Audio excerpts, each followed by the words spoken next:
go ahead and get started. Okie dokie. Alrighty. Hello, everybody. Welcome to the Somerville Job Creation and Retention Trust meeting of September 24th, 2024. My name is Annika Van Eaton, and I am a managing trustee of the Job Creation and Retention Trust, and I call this meeting to order at 6:44 p.m. On March 29th, 2023, Governor Healy signed into law a supplemental budget bill which extends the temporary provisions pertaining to the open meeting law to March 31st, 2025. This extension allows public bodies to continue holding meetings remotely without a quorum of the public body physically and to provide adequate alternative access to remote meetings. The session will be recorded and will be a public record. I will now ask the board members to confirm they are in attendance in alphabetical order. Thomas Bent. Present. Vicky Coitz. Present. Silvana Dinka. Hey, Silvana. Yes, I right. had the problem with the technology. Sorry. Yes. No worries.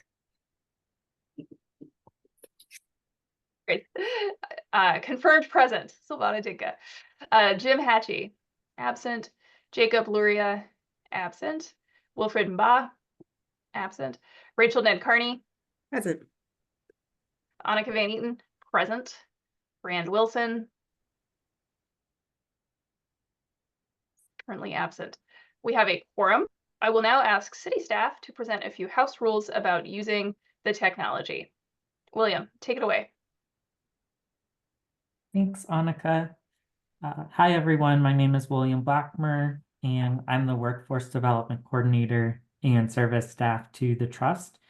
When an agenda item is being presented, presentation materials received ahead of time will be displayed on the screen. If the chair asks for public comment, please use the raise hand function if you would like to speak, and you will be unmuted one at a time and given 2 minutes to speak. Trust members, all votes must be roll call votes with a motion and a second. The chair will call on each board member for a yes/no vote in alphabetical order.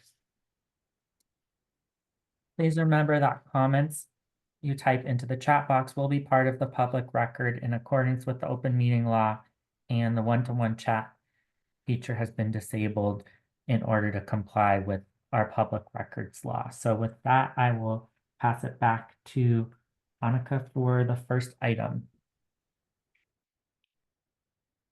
Oh, Annika, we can't hear you yet. Oh, man. Alrighty. Thank you, William. Okay, our first item is that we will review and approve 27th meeting minutes. So an attachment was sent out to the group of the minutes for the meeting in advance. So I want to see if there are any edits that folks would like to make to those meeting minutes before they are voted on as the record. Oh, thanks, William.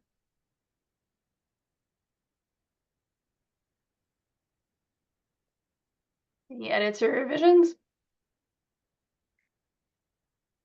If not, I would welcome a motion to approve. I'll make a motion to approve the minutes. I second. Alrighty. So all in favor of approving the minutes from August 27th. Thomas Bent. Yes. Vicky. Yes. Silvana. Yes. Rachel. Yes. Annika. Yes. Everyone who I did not call on is not present. And the measure passes. So with that, we will now start off our meeting with our traditional anchoring to review the linkage fees for where we are right now in 2024.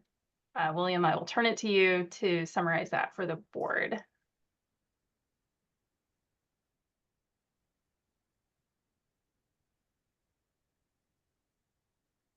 Thanks, Annika. So on my screen, I'm displaying what was sent out, oops, that's a little too large. What was sent out in the meeting materials to show the status of the funds received to date.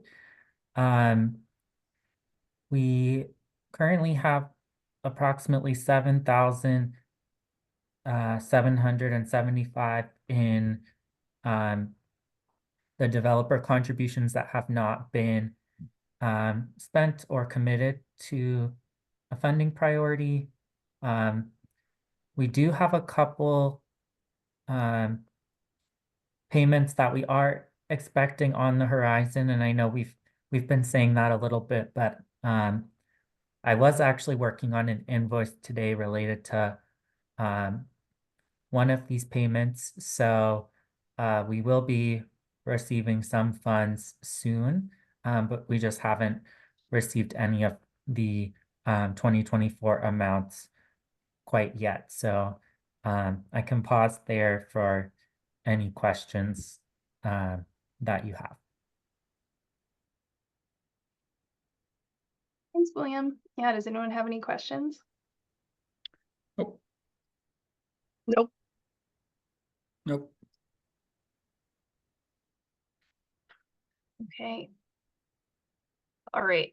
Thanks, William, for giving that update, and looking forward to hopefully the funding that you're soon. And we'll look forward to the update that we get next month. All right. So our next topic for today is talking about distribution votes. So tonight we have 2 distribution votes on our agenda, and this is related to the contextualized ESOL request for proposals. So William sent out a memo to the board members in advance of tonight's meeting. They give the background on the RFP, proposals received, as ESOL, subcommittees, distribution recommendations. So I'll summarize the recommendations. The first recommendation is to distribute. Annika, Yep. I'm sorry to interject. Yeah, no worries. Just in the interest of time, so we do have 5 board members in attendance right now. We would need 6 votes for these 2 distribution votes. So All right, the uh, quorum piece that yeah, unfortunately, I think which is very important. Thank you. unfortunately, I think we should skip to item 4 and hope that Rand is maybe able to join us soon. Otherwise, those votes for 3 will have to be rescheduled. Okay, William, thanks for flagging the voting quorum piece. You can join us soon. I will skip ahead. Okay. So our next agenda item is an update about the post-secondary success program. So there was an update about this in the memo, but to give a summary, I will turn it over to you, William, to let us know what's going on about our post-secondary success program priority. Thanks, Annika. Sure. So the second section of the memo, after discussing the ESOL proposals, provided an update regarding the post-secondary success program. So as a recap, back in July, the JCRT voted to obligate $100,000 to the post-secondary success or year 13 program. And this $100,000 was serving a few different goals: creating a student emergency fund, funding workshops, and funding work-based learning opportunities for these Somerville residents. So I have an update with regards to the student emergency fund. This is the first piece that we decided to move forward with. And the post-secondary success team is planning to partner with four-year institutions to disperse up to $20,000 total for eligible participants. These students would be receiving a maximum of $24.9975 per semester, so that we can make agreements that could serve two students at the same institution and still be within our limits of an under $10,000 procurement purchasing agreement. So I wanted to give that update and just kind of explain where we're at.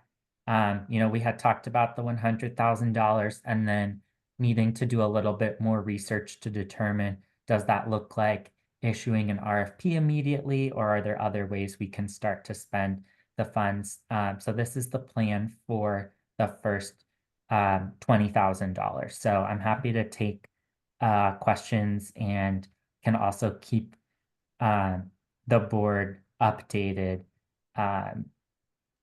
as we make plans for the rest of the money.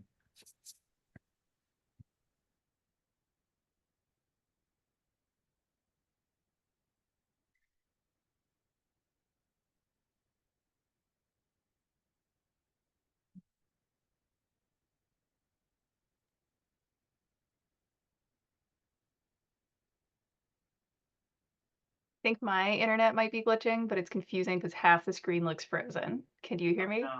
Yep. Were people able to hear me, or was it kind of choppy? No, I could hear you. You were Oh, clear, William. okay. And we can hear you, Annika, too. Okay, super, thanks. Does anyone have any questions for William?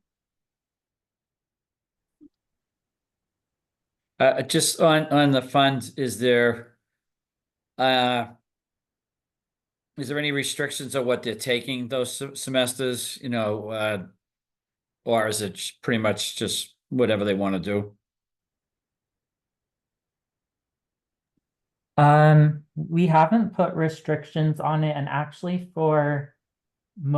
I think for some of the students we've been discussing, this would go toward room and board, because they've gone through the process of applying for FAFSA and MAFSA, the Massachusetts version, which is covering most, if not all of their tuition costs. Yeah, I don't have the specifics of what the students are planning to study that would be benefiting. But I Okay. can ask. I just didn't know if there was a criteria on, what that money could be used for. Rachel, I see you raising your hand. Yeah, Tom, the team has been working on criteria to ensure that, the student is, fulfilling their commitment to go to class, right? And Yep. completing the semester. And that, but trying to keep it flexible since the program is really aimed at offering diverse pathways. There's, I think, been some hesitancy to be super focused on the what of the study, but more about that they are completing the studies. And as William was mentioning, a lot of the challenges that we've been hearing about is it's much more of like the rest of the student account and not the tuition. That is where folks are getting caught in these kind of, do I stay, do I go? Yep. Questions. But it's really a fun to help them try to stay in school. Okay. Yeah, I just want, and I know we talked about it, but it was a little while ago, so I just want to refresh my memory. No, that's good. Yeah, so no other questions on that. That's what I thought, but I just wanted to be sure.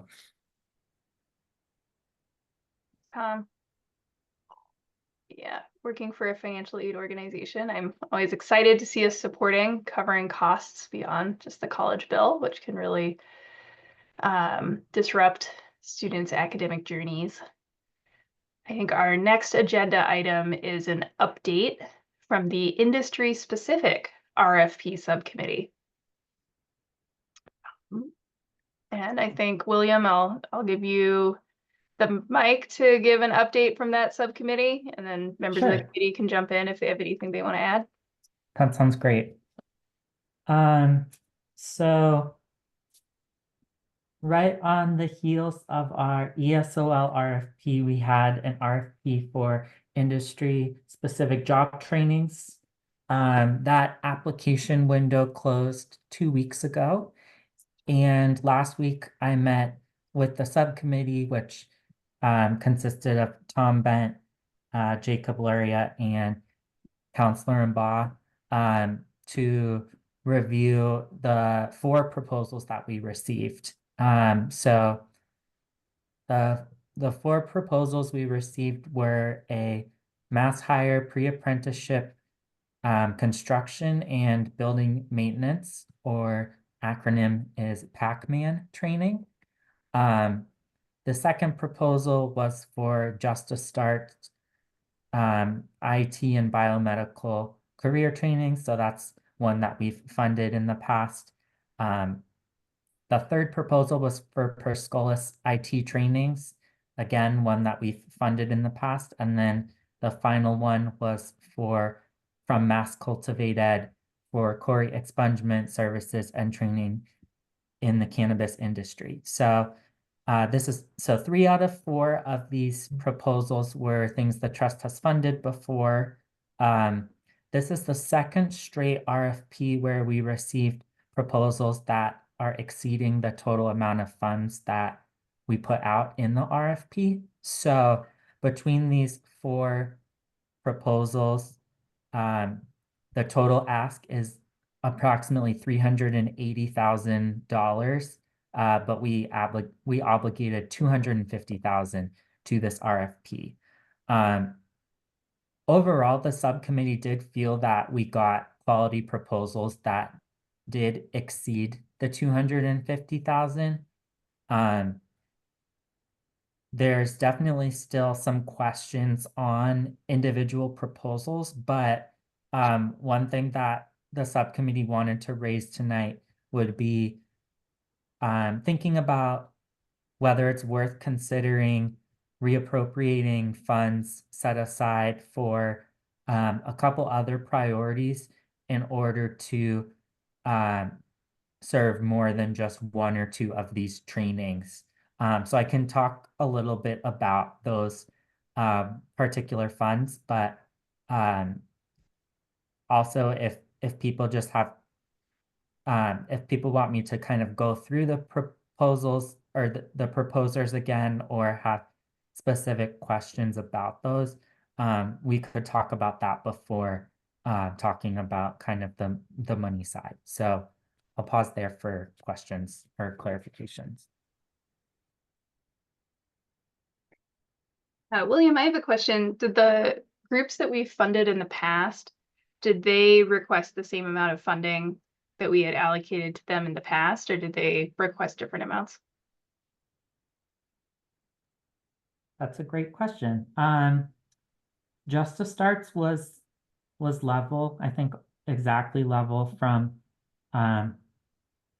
their last cohort that we funded. Interestingly, Perscolis's budget is about half of what it was previously.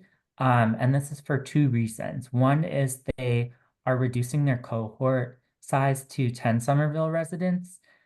Additionally, they are leveraging funds from the Workforce Competitive Trust Fund. So there was a release a week or so ago.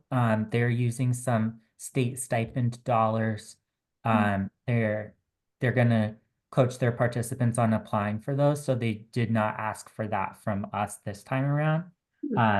So that's also say their budget's about half of what it was last time. The Mass Cultivate Ed budget was I think has gone up about $10,000 from last time, but I think the goal is to get more residents through the education component than there were last time.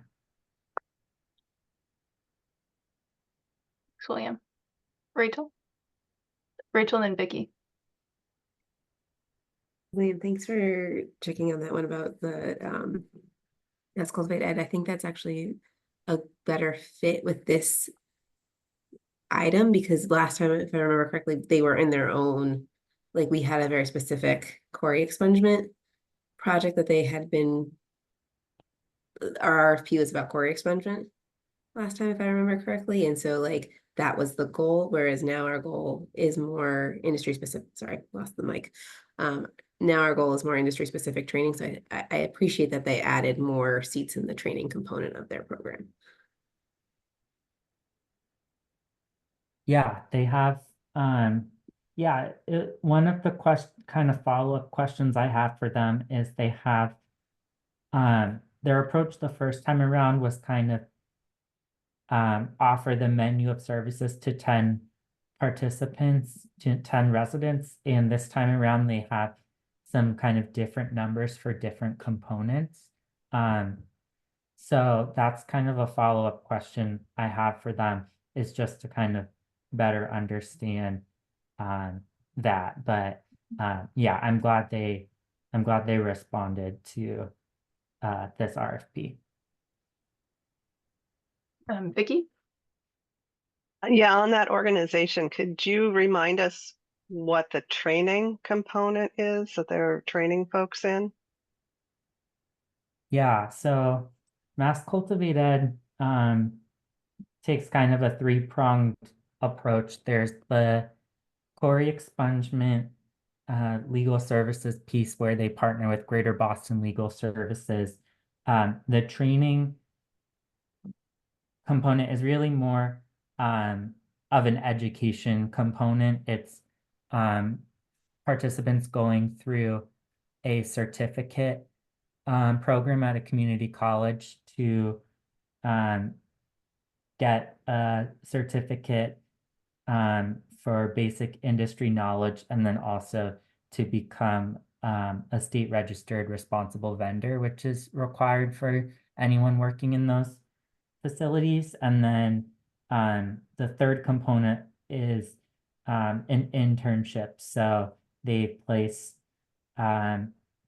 individuals at a job site for, I believe it's 4 to 6 weeks or so, with the hopes that some of those individuals will complete their externships and then transition into regular employment. Great, helpful, thank you.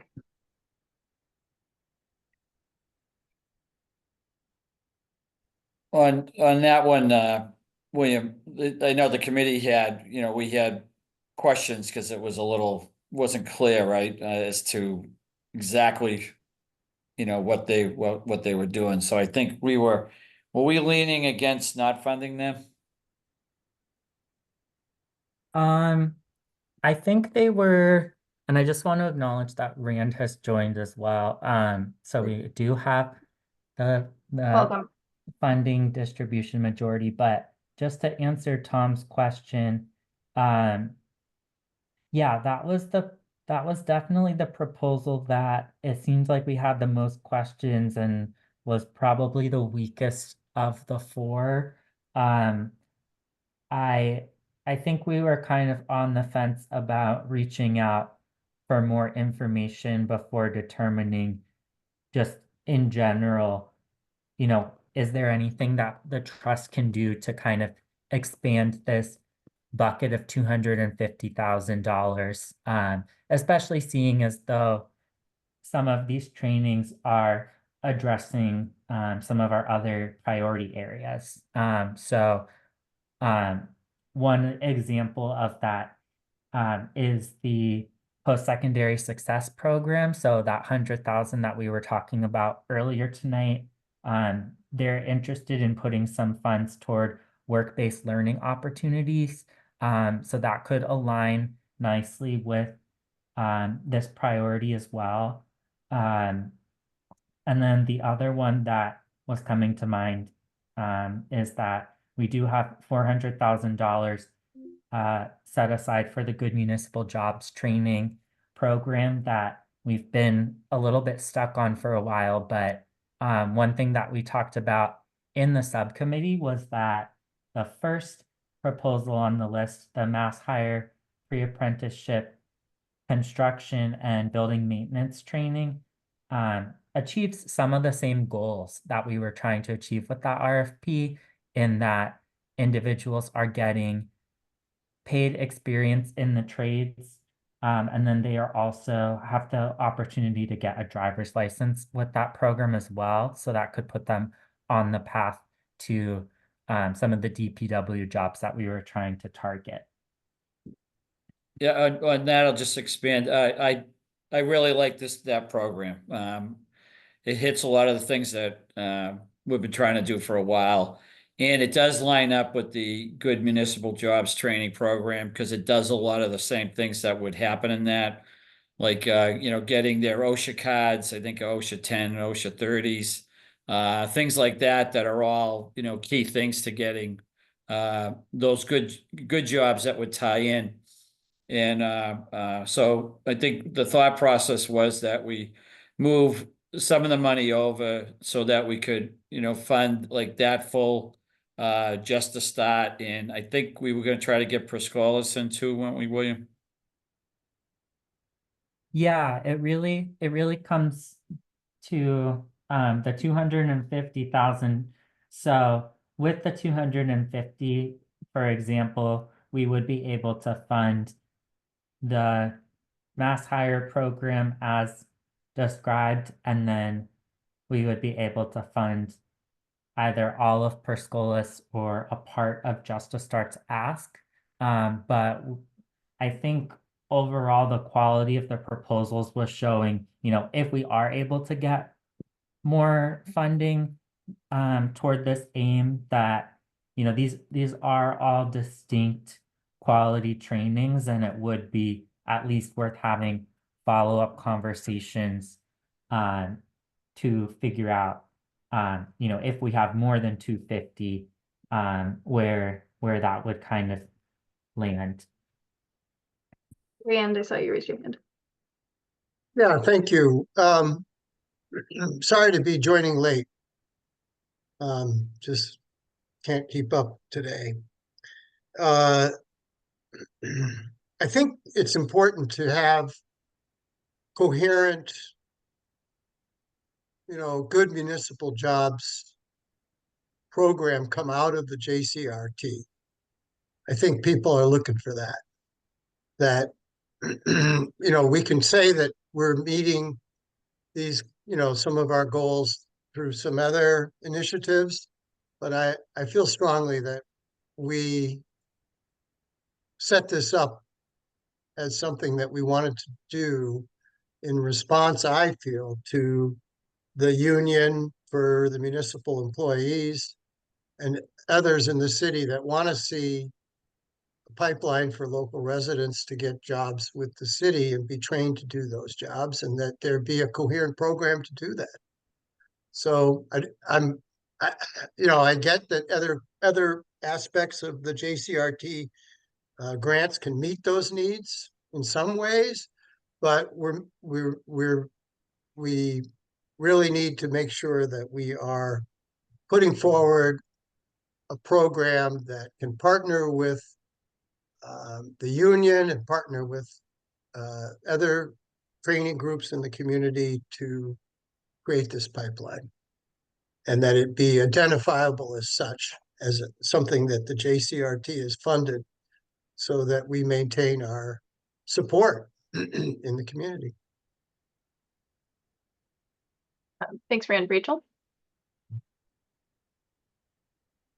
Maybe Rand and William, you can help me with this a little bit, but my understanding is that the Pac-Man program would set folks up on the early phase of that path to those roles in a very clear way, the way Tom you were describing it, especially that like they cover some of those core needs, the driver's license, the OSHA, and then my understanding of it is also that like this is also that exploratory phase, so somebody can figure out, do I like electrical work, do I like plumbing work, do I want to be out in the field or in like prefer to be going into facilities, like. And I feel like that to me, that fits the nice, like, early phase. Especially because we've been stuck a little bit with sort of these questions that are still being figured out by specifically the city unions. And I would love to be able to launch something while that's being worked out. Vicky? Is what is missing from the Pac-Man program that we want to see in the Good Municipal Jobs program, are the missing pieces one that is there's no union involvement in the mass hire program? And then the other piece of the Good Municipal Jobs was connecting Somerville residents to Somerville jobs. And I'm assuming that's not a huge focus of the mass hire apprenticeship program. So I'm just trying to figure out, like, what's missing from Pac-Man that would not meet what we're after in the Good Municipal Jobs. One, that helped to clarify that. And two, can we get those pieces into Pac-Man through a contract negotiation?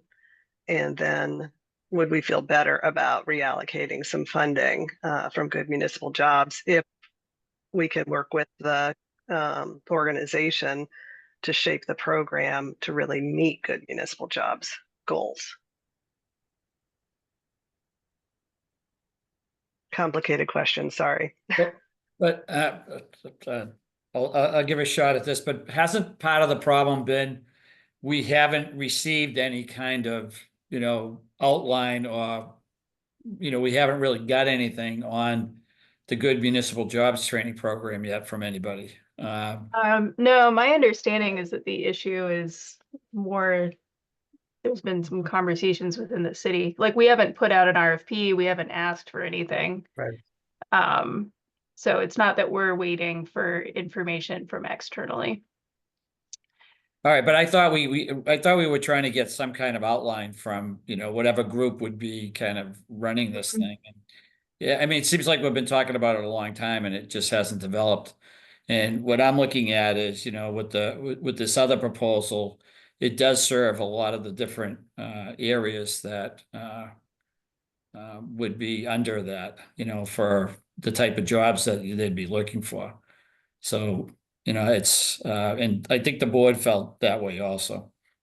The committee. So, okay, a couple things. One is, William, I think an update on where we are with the Good Municipal Jobs would be helpful.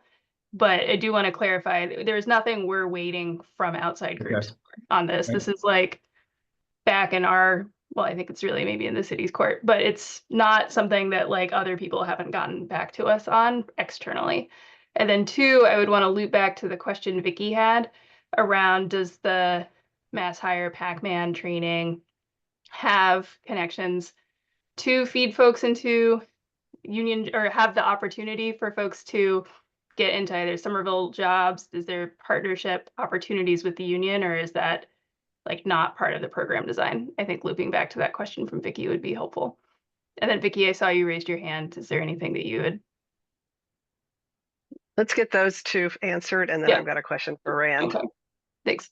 Yeah, so my understanding, I think this is answering the first question. My understanding is that the point in which we are stuck right now is that there are ongoing negotiations between the city, the mayor's administration, and the unions that represent some of the jobs that we were trying to target with this training. I think it's appropriate to say that one of the hopeful goals of that union negotiation is that it will result in some increased job quality for those positions that have been really difficult to recruit for. And there could also be parts of the contract negotiation that might be related to opportunities for training incumbent staff and how that's handled in the union. Those are pieces that we just don't have updates on. And so I think to kind of dovetail into Vicky's question, one way that so I definitely think it's worth kind of bringing some of these questions to the proposers of the Pac-Man program, but I don't think that they're explicitly calling out the city as an employer partner in their proposal. I think that we could work with whoever's providing the um, job search job search component of that to really consider those jobs, really kind of do some matchmaking to say, okay, here are the skills coming out, and then here are the jobs that, you know, graduates would be eligible for. One of the goals as well of the Pac-Man training is for a certain number of graduates to enter is to graduate from their paid learning experience and actually join an apprenticeship program with Win companies, I believe it is. So I would want to clarify in my conversation with them as well. And also this might just be me, going back and understanding the details of how many graduates they're hoping are on that track versus on track to get employment with other employers. Thanks, William. Actually, before I ask Rand, can we get a little bit better handle on the numbers? You said earlier that 250,000 would cover the Pac-Man program plus Perscolis or part of Just a Start. If we funded all Yeah. three, what would be the number? Let me get an approximate. Give me just a minute. Okay. Because I'm just thinking while you're doing that,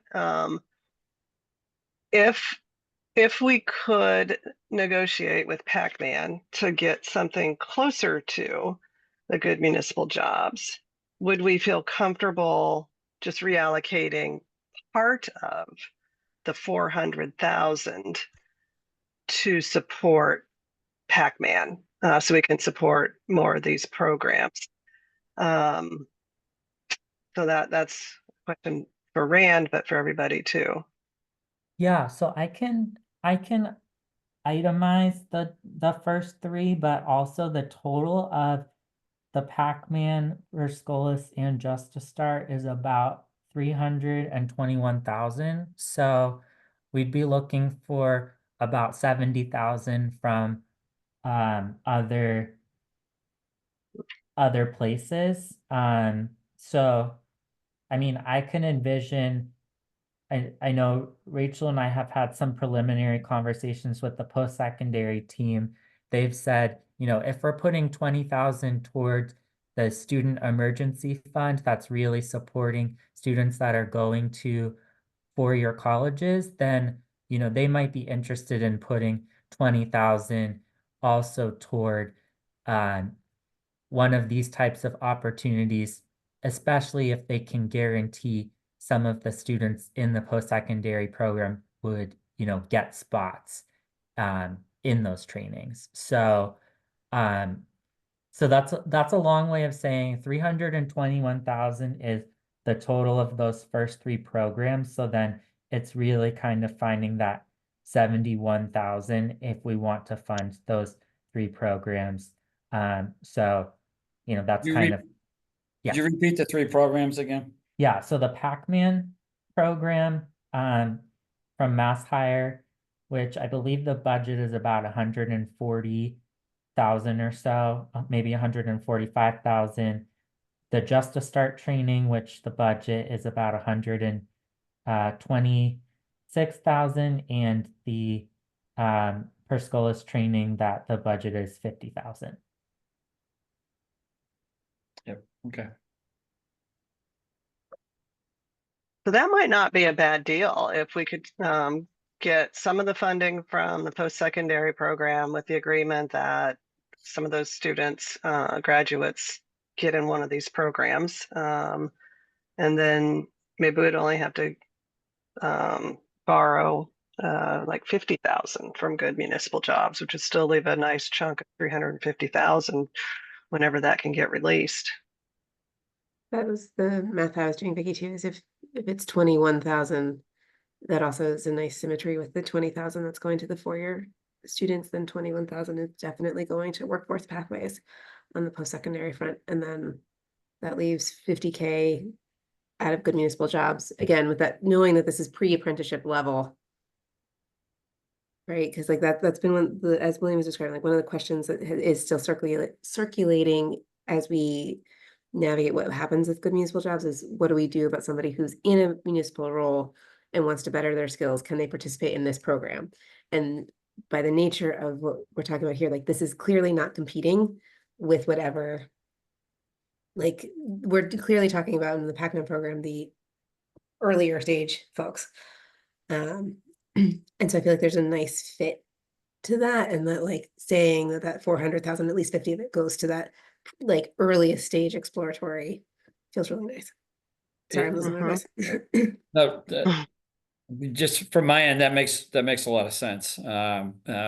Because even on, you know, and again, we don't have an RFP or anything yet as to what Good Municipal Jobs would be, but a lot of that would be, I think, a series, you know, that's probably going to be something that's going to be needed to be funded over multi-year, I would think.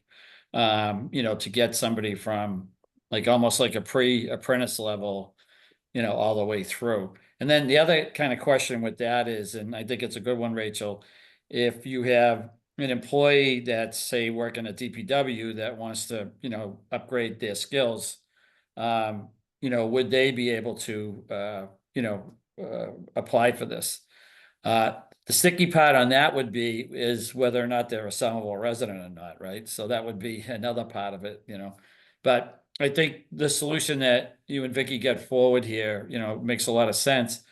And especially where we just don't know when we're going to be able to even put together an RFP until, you know, basically these union and negotiations get, you know, settled.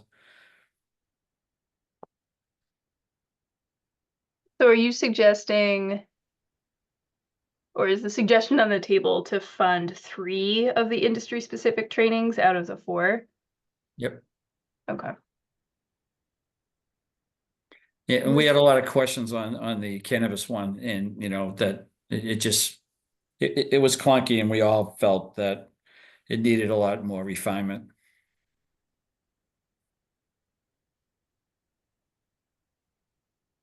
Okay. So we are at the point where we've gotten the responses from the RFP. And so we would need to put a vote on the committee agenda for next month to actually distribute the money. Right, William?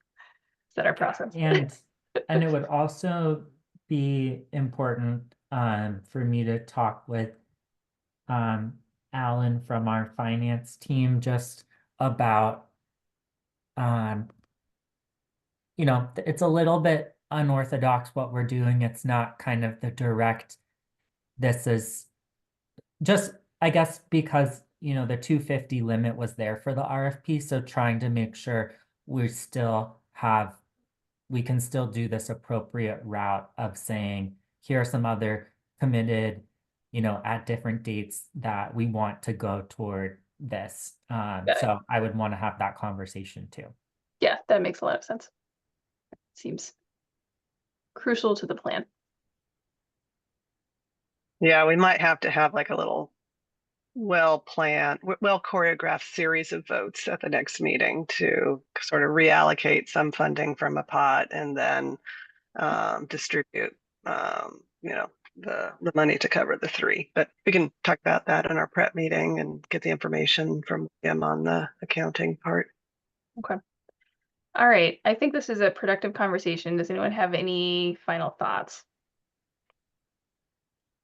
Just to reiterate what I said earlier, I'm a little nervous about, I don't know, siphoning money off that we've set aside for this. I know it's been held up, but I want to make sure we get to have sufficient resources to do the program once the city figures and the union figure their stuff out. So I just don't want it to be undermined. Rachel, then Vicky. I was going to ask, to Rand's point, would it be helpful if in between these next meetings to try and figure out if the Pac-Man team and DPW, like if that could be coordinated as some sort of like showcase of jobs or something like that, that sort of,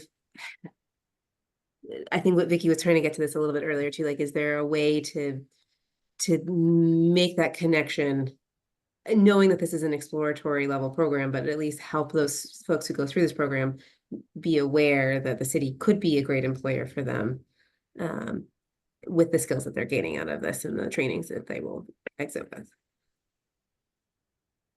Is that something we should be pursuing in the next few weeks is the question I had. I don't see how it could hurt. I think that would be a good idea. Sure. Vicky? Yeah, Rachel, you and I are totally on the same wavelength tonight. That's exactly where I was going to go, is that I think that we could almost envision this as an investment to help the Pac-Man program be well positioned to be a good investment for the good municipal jobs when it comes around. So, we can fund them this time, try to make these connections between the city of Somerville and Pac-Man, get to know them, get to know their program. And then when the funding does finally get released, the RFP does finally get released for the good municipal jobs, they'll be probably pretty well positioned to build on what they already have and apply for that and be a good partner for it. I agree on, I think too, it would serve as maybe a good template towards what we ultimately want out of the other program, the good municipal jobs. So, I think it gets us a lot closer to where we want to be.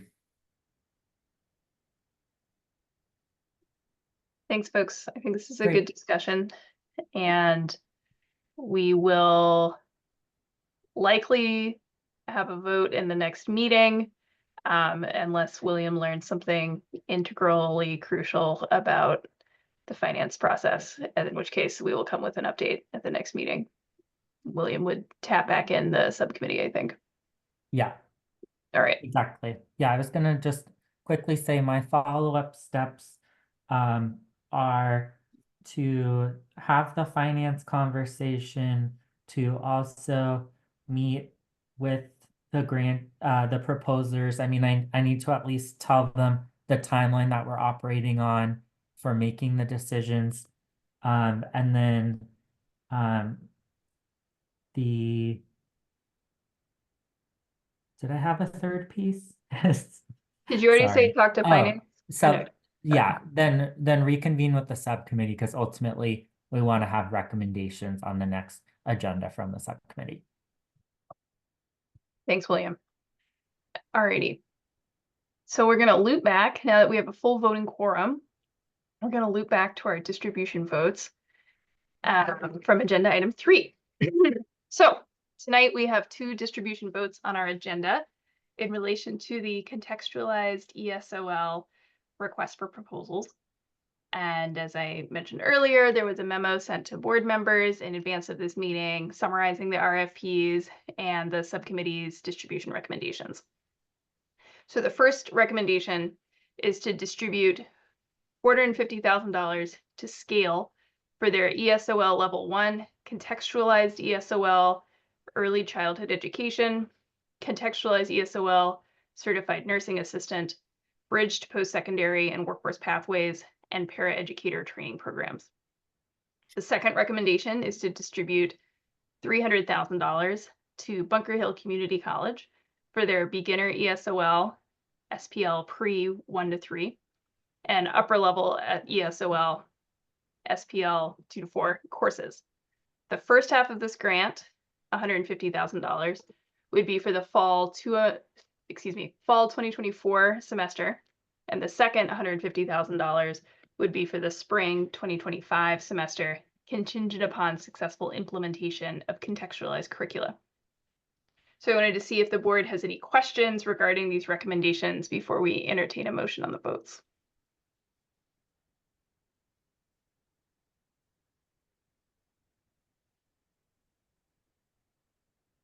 Okay. Seeing no questions, I am going to start.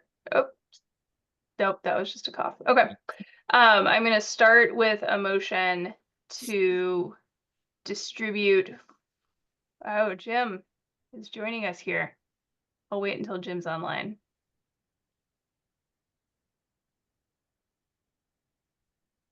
Hi, Jim. Welcome. How we doing? We're good. We arrived as I was about to make a motion to vote here. So, motion to distribute $450,000 to scale for the recommended contextualized ESOL programs. I'll make that motion. All right. Do we have a second? I second. Thank you, Silvana. Okay. I will now go through the board members in order for voting on the motion. Tom Bett, Yes. Vicky, Yes. Silvana, Yes. Jim. Yes. All right. Rachel, Yes. Annika, yes. Rand. Yes. All right, the measure passes. I will now look for a motion to vote to distribute $350,000. No, excuse me, it's not it. Vote to distribute $300,000 to Bunker Hill Community College for the recommended contextualized programs, the second half of which is contingent upon successful implementation of contextualized curricula. I'll make that motion. Tom makes the motion. Second. Vicky seconds. Sorry, Rachel. I will now go through the board members. Tom Bett, Yes. Vicky, Yes. Silvana, Yes. Jim, Yes. Rachel, Yeah. Yes. Annika, yes. Rand. Yes. Okay, the measure passes. Thanks, everybody. I'm excited to get this funding out and to support these great programs. William, I'm sure you'll be following up with folks about the specifics, but we are excited to get funding into this good work. So, thanks for the proposals to scale in Bunker Hill Community College, and thanks to the subcommittee for your review of the RFPs. And thank you, William, as always, for your thorough staffing of this whole process, management of the process. All right, so this brings us to, we have made some discussions tonight and some funding allocations, and so we want to review where this puts us with our 2024 investment priorities. So I think we're going to have a screen share opportunity. And ta-da! Thank you. Okay. Where are we? Super. Okay, so votes were taken tonight on our priority 1, contextualized ESOL. So we have voted to distribute those funds. On priority number 2, development of the focus on the workers' rights curriculum, we had been waiting for the hiring of that position. Rachel, or anyone, Rachel, are there any updates on that? Or where are we on? Yes. Awesome. So I think at the last meeting I was mentioning that we had been checking with law on a couple of key questions. They have been wrapping up their review. this week. And so we've got a couple of decision points, just about some little details, but hoping to unstick that in the next couple of weeks. Okay. We'll look forward to future movements on that.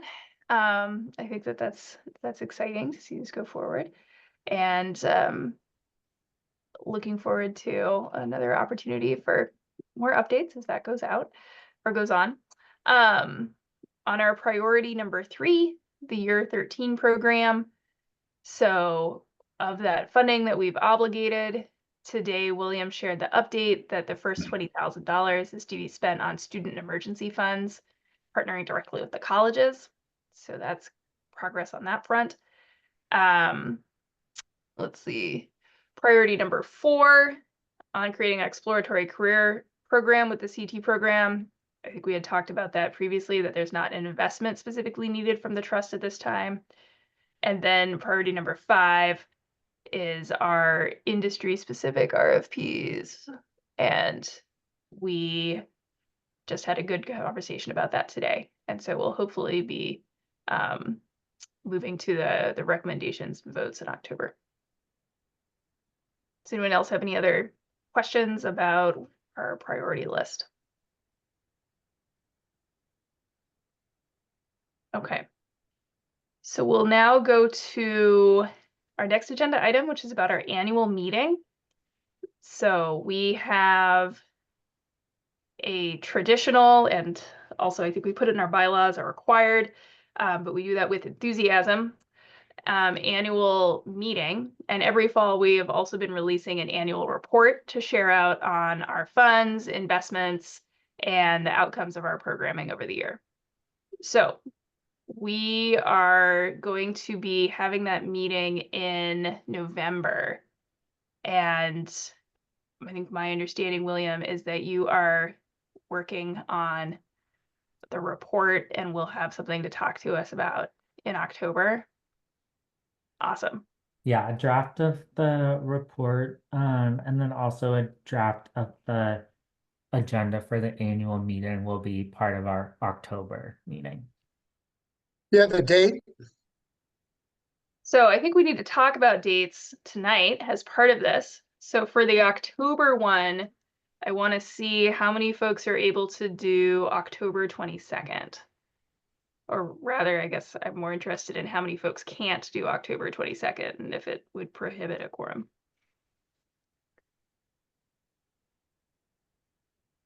Seeing a thumbs up from Rachel, Yeah, I'm good. thumbs up from Tom, thumbs up from Silvana and Vicky. I I'm should be good. iffy. Okay, Rand is iffy. And then what did you just say, Jim? I should be good. Should be good. Okay. So that's mostly positive, and Rand is like 50% there. So I feel like that's solid. Okay, then let's plan on October 22nd, and then November 19th is the date we were looking at for the annual meeting. And I wanted to see how folks are on that one.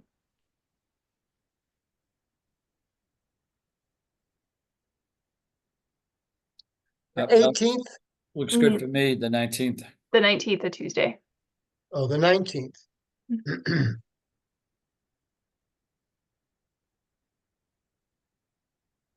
I Looks good. probably, yeah, I probably could do that if that works for everybody else. Right, I'm seeing thumbs up from Silvana and Jam, and then thumbs up from Rachel. Okay, I could also do it. Okay, I think we've got our dates. And those would all be at 6 o'clock or 6:30? Those would be at 6:30. Last year, we didn't do a very good job, in my opinion, of publicizing the meeting. I think we need to make a more concerted effort to alert the public to the meeting and try to get more people to attend. I think you started too late, and I just, would hope that we could attract more people to attend. So, some sort of save the date thing could go out pretty soon. And Yeah, so I is can there going to send. be an in-person, is this in-person or Zoom or hybrid? So the hope would be for that to be a hybrid meeting, which is part of why I'm trying to solidify the date to look at some spaces. Um, I will send those dates and give an opportunity as well for the other board members to weigh in on them. And then as soon as we have them, we can work on the outreach. Awesome. Thanks, William. And I am very hopeful you can get a space so we can do a hybrid meeting. I think that that would be excellent. And I look forward to outreach, helping in outreach to my network. So everyone hold October 22nd and November 19th at 6:30, and more to come on location. So our last agenda item is a report back and discussion on the job training scholarship and professional development funds for workforce development practitioners. So those are two things that we had put funding in a little while ago, last year, the year before. And there have been some logistical challenges on that front. And I think I don't think it's been a while since we've talked about it as a board. So we thought this would be a good opportunity to touch back in on those two priorities. So William, I'll give you the mic to share this piece, or did you want me to cover it? I'm happy to cover it. Okay, thanks, William. Just before I jump into that, one thing I've wanted to mention on our priority list as well is that out of last meeting, we talked about setting up a subcommittee for financial literacy to work on an RFP. So I postponed that slightly because we had a lot of other plates spinning in the air, but I'll be reaching out soon to schedule that subcommittee on financial literacy. So the two funds that I wanted to talk about today are both have the red text here on the priority list. The first one is the Job Training Scholarship Fund. So back in the spring of 2023, the trust made a grant to Somerville Community Corporation to administer a job training scholarship fund for Somerville residents with the purpose of providing financial assistance to residents with lower levels of income to participate in job training programs. Ultimately, this SEC had trouble administering this fund because they did not have the cash flow that was necessary to front the funds to residents and then wait for the city to reimburse them. Their grant agreement for administering this fund also ended in June of 2024. And we currently have a balance of a little over 53,000 remaining in this fund. So I wanted to bring this up tonight for a couple of reasons to, see, and again, both of this can be an ongoing conversation, but thinking about, with this balance of 53,000, what happens next? Do we consider, looking for a different organization to administer this fund? Do we still think that this fund is relevant and needed? Those are some of kind of the questions that I have. So I don't know if anything jumps out immediately for people, but we can pause there before I talk about the second pocket of funds. Rachel? Yeah, I mean, I do. I think there's sort of, I have two questions to like, that I'm curious of the group's perspective. One would be, the numbers we were talking through earlier this evening were trying to find around $50,000. And for, to be able to cover 3 of our industry specific training programs. And like one way of looking at this could be say, you know what, this one has reached a conclusion. We would need to really rethink, given the challenges that they had in distributing, like in order to rerun a program like this, we need to do a deeper rethink and allow that to sort of just like flow when we next have budget available, and then reallocate this remaining 53,000 that was unspent to the opportunity at hand, and thereby leaving the good municipal jobs untouched, is sort of like the thought process I'm going through. But I know there's a couple of questions in there about like, do we want to make sure that we're retaining that $53,000 for something exactly like this again in the future versus reallocating it to something new?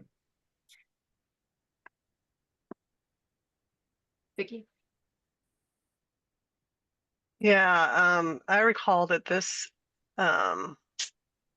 scholarship fund was sort of an idea from one of the city councilors, a couple of city councilors back. So it's a pretty old priority, and it's not even, as I look at our priority list now, it's not on that priority list. So I'm sort of leaning where Rachel is going, that we should step back and really completely think about, what would be the best use of this funding now, given what our priorities and our needs are now, rather than being married to a priority that was put on the table, a year and a half ago. Thanks, Vicky. Other thoughts? Tom? Yeah, I think, I like this, I agree, that was a past priority. And that also, helps retain that 50,000 in, the Good Municipal Jobs Program. So, and again, my thing is always like, if we have good programs that are ready to go, let's fund them, and, but this also then, instead of just sitting on it, it solves the problem. And we could, move forward and be able to fund, 3 programs fully. So, I'd be in favor of that. Yeah, I think I would as well. I feel like this was a cool idea. I think there's some, just the kind of the way we have to do funding is going to make it very challenging for any other nonprofit to administer, because they have to front the money to the scholarship application and get repaid, which just adds a wrinkle since they're not getting the funding and then immediately passing it through. And it seems like since we had this contract is over, we had a lot of logistical challenges during it, and it wasn't something that got a ton of applicants. And now we have programs that could get filled. I would also be in favor of reallocating this funding from this priority towards our industry specific RFP.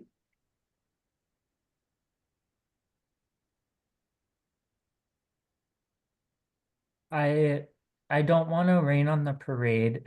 I think Well, it was about to rain. No, We're I gonna think- we're gonna mute you now. I think what I just wanted to express is shifting this 50 to industry specific training is kind of a little bit of a harder sell from a scope perspective when I talk with finance, in that this was initially funds that were going to individuals instead of going to training opportunities.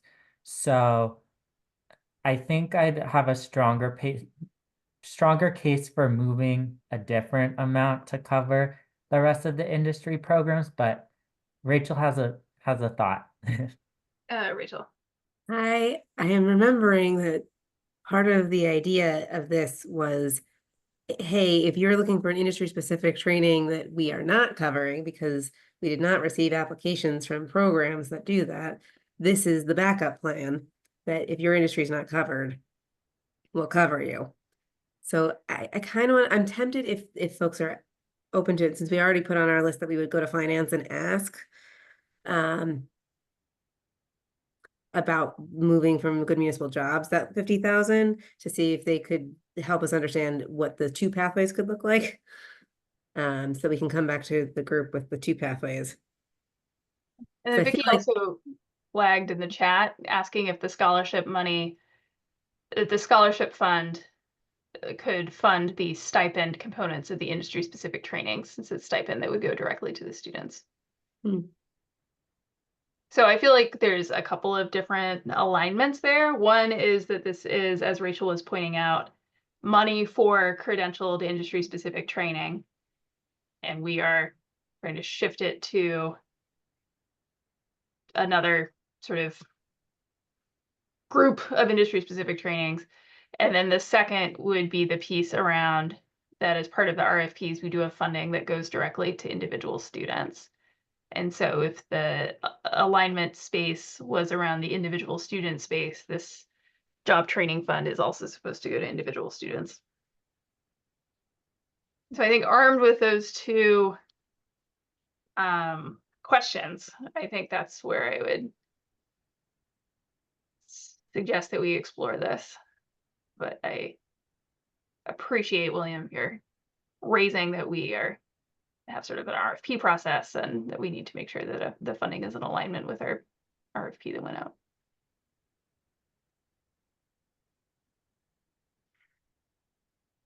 Does that make sense as a set of queries to come to your finance colleagues, William?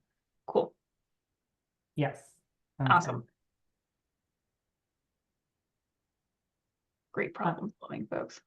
I have a second one on here. I'm wondering if, in the interest of time, we maybe hold off on that conversation, unless others really want to talk about that tonight. I'm just thinking we're talking about some action items around potential for shifting funds, and I think it's gonna overcomplicate it if we're also discussing Moving stuff around. Yeah, that's another fair. pot.